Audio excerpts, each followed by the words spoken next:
Bonjour bien-aimé dans le Seigneur, shalom, shalom, j'espère par la grâce de Dieu que tu vas bien.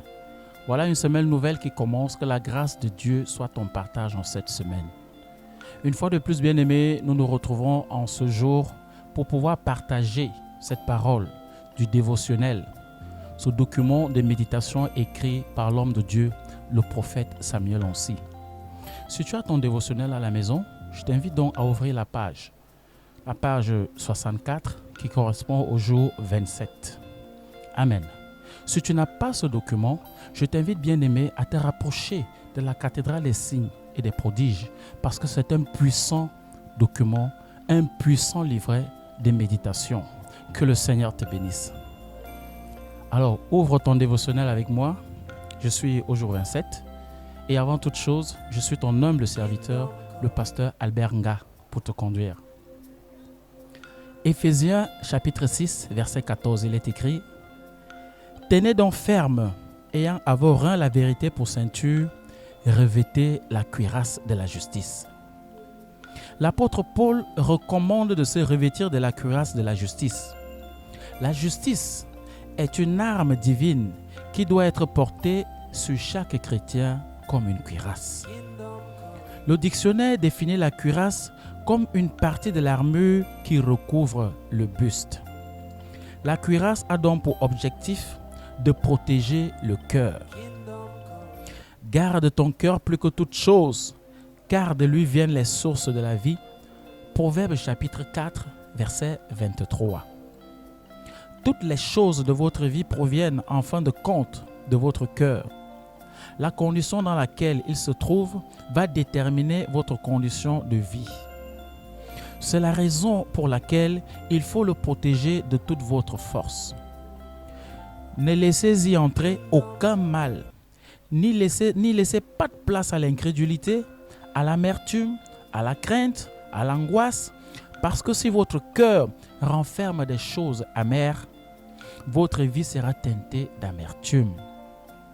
Mais si votre cœur est pur et propre, s'il est rempli de foi, d'amour, de vérité, de justice, alors le cours de votre vie sera rempli de succès. Le diable utilisera toujours un cœur qui n'est pas pur pour manipuler et détruire les hommes.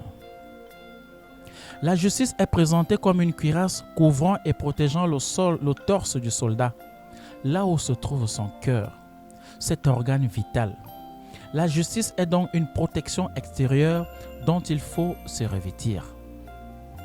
Cette justice n'est pas notre justice, car nous-mêmes, nous sommes injustes. La justice qui peut nous protéger est celle que Dieu nous offre dans sa grâce et dont nous pouvons nous revêtir gratuitement. Car tous ont péché et sont privés de la gloire de Dieu, et ils sont gratuitement justifiés par sa grâce, par le moyen de la rédemption qui est en Jésus-Christ.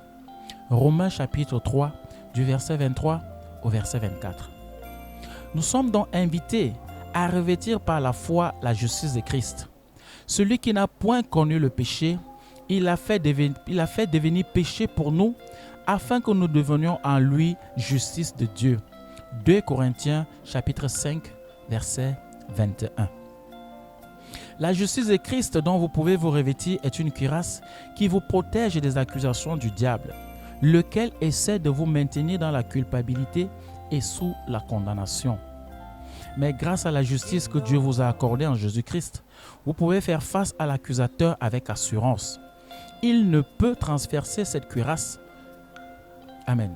Nous trouvons une illustration de cette vérité dans le livre de Zacharie, lorsque le diable cherchait à accuser le souverain sacrificateur Josué, Zacharie 3, 1 à 5.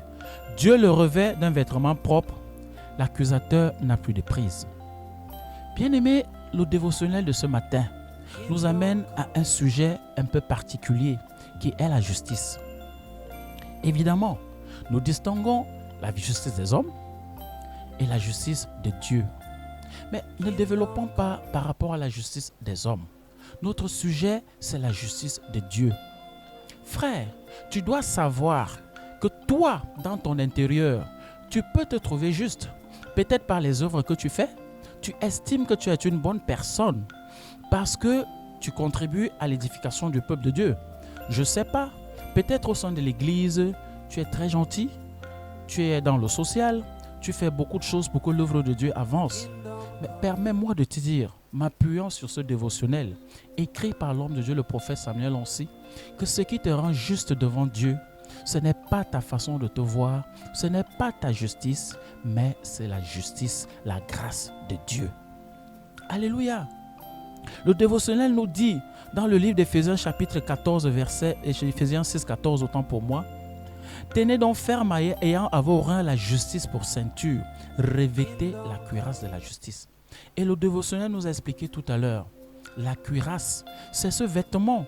Si tu vois les combats qui se passent au Moyen-Âge, tu verras toujours que ces combattants revêtaient un vêtement là de fer qui les protégeait à partir du buste jusqu'en haut.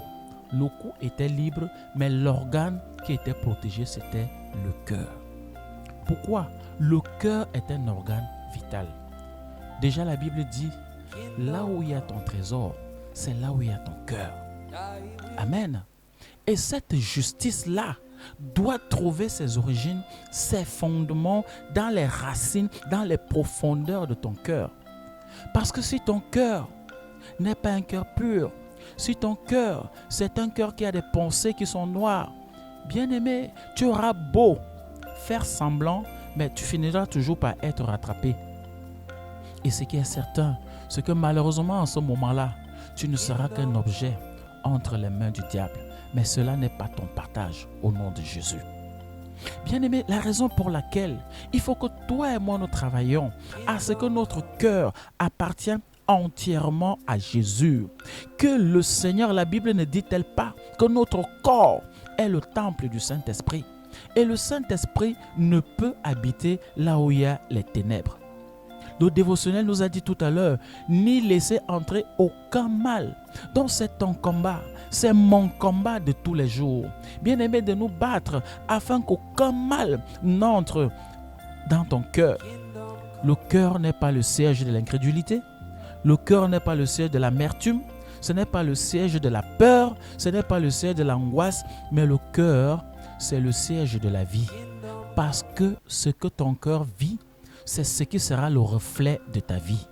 Si tu es un homme en santé, si tu es un homme dont le cœur est absolument tourné vers les choses du royaume, je crois que ta vie tout entière sera une vie de joie. Ce sera une vie de paix.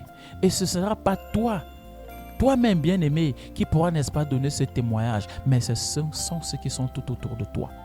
C'est ton épouse, c'est ton enfant, ce sont tes voisins, c'est ton époux, c'est eux qui diront que franchement, au travers de frères, nous voyons la justice de Dieu. Et cette justice, bien-aimé, trouve son fondement dans la parole de Dieu. Le cœur de l'homme est la source de tout ce qui est bon ou de tout ce qui est mauvais. Je t'exhorte, bien-aimé, au travers de la parole que toi et moi nous avons partagée en ce jour. Frère, chasse la culpabilité de ton cœur, mais dispose ton cœur de manière à recevoir la parole.